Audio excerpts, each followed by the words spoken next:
یو زمانہ راغلی وه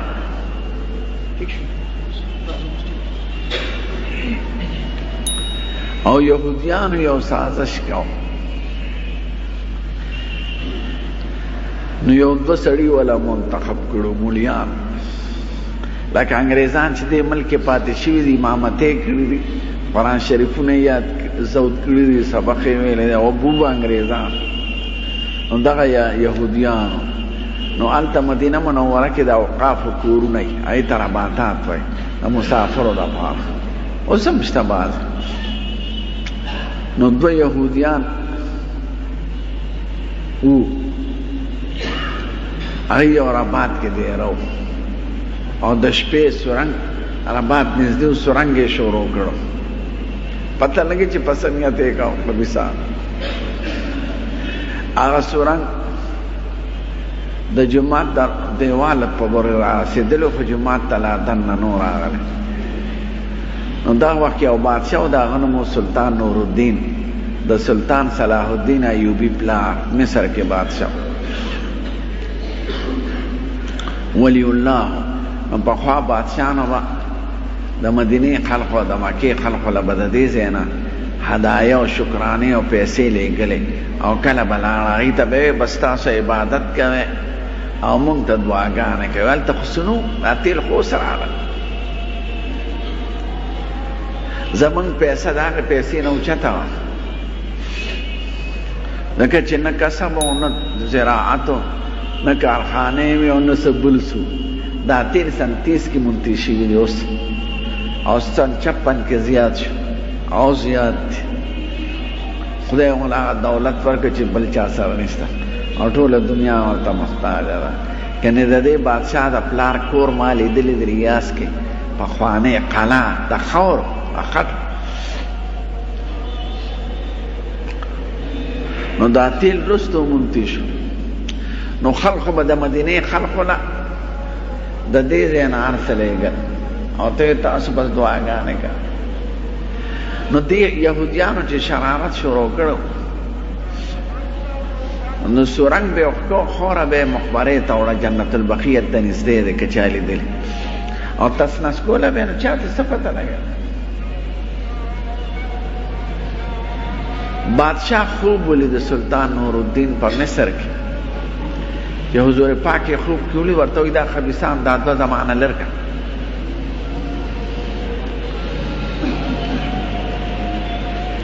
خوب یې ولید سبا شپې بیا خوب لید دا دوه خبیثان لر کړه بیا وایي دا خوب خو یقیني دی او څه چل دی هر څوک چې د شپې نه شپې خاص وزیرانو د فوج مشرانو ته ووایي چې مدینې ته به ځو خو د قافلو لارې وې څه جزونه موټرې خو نه دا د 15مې صدۍ قصه صلاح الدین ایوبي په خپله 596 هجري کې وفات شوی او د یې پلار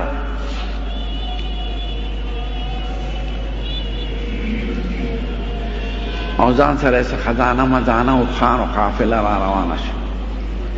خدای چاته نه وي چې ولې بس ویزو مدینې منوره راغی یو وزیر پې کړو چې دغه شان خوب مې لیدلی دی وی هغه سړي دي لیدلي دي په خوب کې وی هغه مې ولیدل که په ویښه څرګند شي نو ته به یې وپېژنې وی هغه بلکل به یې زه وپېژنم 14-15 سره د پس را رسېدلی دی مدینې منورې ته نو اعلان شو چې بادشاه راغلی دی او د مدینې خلقو له به شکرانې او وظایف ورکوي خو د جومات د یو دروازې نه به راځي په بله دروازه به اوسي چې دوباره سړی رانه شي دی ناست دی په محراب کې او وزیر یې ځان سره کېنولی او اعلانات شوي سپیان ولاړ خلک به راتل شکرانې به یې ورکړو وی خلق ختم شو وی وګورئ که څوک فقیر نیک سړی په اوقافو کې پاتې رباطاتو کې وی صاحب څوک نشته بیا یو سړی وی دلته یو رباط شته مسافر خانه یو دوه بزرګان دي پکې هغوی د هېچا نه څه نه اخلي نه چېرته چاته سوال کوي بادشاہ وی مونږ ورځو چې دومره ښه سړي دی خو مونږ به ورځو. بادشاہ او وزیر او یو کس به ورسره و، دا دواړه رباط ته ورغله چې ګورو مقصد سړي. بادشاہ وینیسي هغې خاول ځان بابر کړ. موږ څه چل کړی صاحب، عبادت لرا وی تلاشی والا تلاشی واجده شینو. ګوري بادشاہ وی چې دوی څه کار کوي. برستنې ولو کتلې تولیانې بکسونه یو ځای کې جانماز باندې باغی مونځ کو. وی دا جانماز اوچت کې جانماز اوچت کې لاندې ته ګټه وه، ګټه جانماز پروت و لویه تخته وه. وی دا ګټه اوچته کې چې ګټه اوچته کړه لاندې سورنګ سورنګ کې سړی رانه نه ایستل. سورنګ راغلی و د حضور پاک د جومات دیوال ته رارسېدلی و، د قبلې د طرفه د هغه د قبله سویل ته بیا یې ونیول. اقرار یې وکړ موږ یهودیان او د سپین د حکومت د طرفه راغلی و، هغې طرفه پرتګالیان دي یهودیان. نو سورنګونه یې خو بند کړ او هغې له سخته سزا داسې مړه کړ چې یاد ده قیمه قیمه. خو بادشاہ دا حکم وکړ چې د حضور د روضې مبارکې نه لاندې خندق وباسئ. نو هلته ما ته سپانو ښودلی دی د حضور دا روضه چې ده د دې نه لاندې د پنجرې د لاندې مخامخ هغې ورته عربۍ کې حسن الحدید وایي، د اوسپنو یو دیوال یې والی دی چاپېره، دومره ویښ خندق یې وکړه چې اوبه راووتې او هغه د کوټو د بنګارو د ګټو د اوسپنو نه ډک او سیکړې ویلې سکې پې واچوله او ټول د اوسپنو پابند وکړه چې آینده لپاره څوک د حضور روضه مبارکه محفوظ. بیا بل بادشاہ راغلی دی ملک اشرف قاطبای د هغه نوم دی، هلته یې په پنجره لیکلي دي سن 888 هجري کې. هغه وی تش دیوال نه دی پکار چې پنجره تي چې دیوال له سوګتې نه وروړي. نو د زیړو پنجره یې جوړه کړې ده، یو طرف ته زیړ دی بل طرف ته اوسپنه، هغه اوسپنې له شین رنګ ورکړی دی او زیړ په زیړ دی. او بیا خاص د حضور مخې ته لږه یې صفه کې ده چاندی ده د سپینو ده، نو هغې کې 3 سورنګه دي، یو لږ غټ دی هغه د حضور مخ ته مخامخ جوړ کړی او 2 ورپسې دي، یو د سیدنا ابي بکر صدیق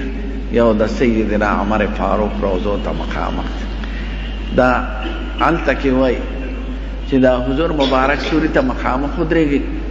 نو په دیوال باندې غلاف هغې چولې د ترکو د زمانه. غلاف په قبر نه دی، قبرونه د خاورو دي، هغې ته نه څوک ورتلی شي نه پکې څه ځای شته. دا پنجاب څوک فکټۍ والا دا فرضي قبرونه چې دا چاپ کړي دي که نه بعضې خلکو جماعت دا دروغ دی، نه د هغې قبر چا نه دی لیدلی